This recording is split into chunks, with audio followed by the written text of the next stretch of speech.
Nakaranas ng pagbaha ang ilang lugar sa Cagayan at Bataan. Nakatutok, Joel Fernandez.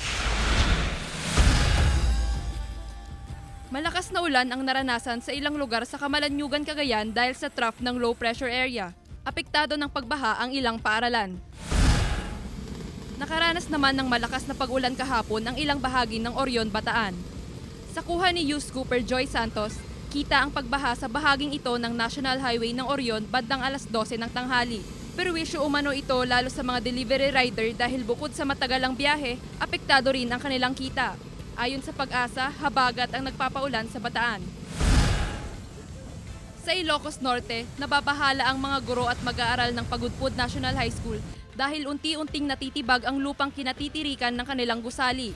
Kapag masama ang panahon, lumalapit ang alon sa harap ng gusali. Hirap ding makadaan ng ilang sasakyan dahil hindi pa naaayos ang nasirang seawall.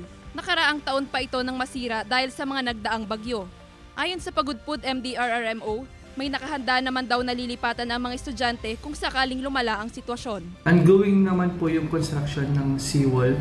Hopefully, itong mga darating na po na araw, mapapabilis po yung pagka-construct ng seawall doon. Joel Fernandez, One North Central Luzon.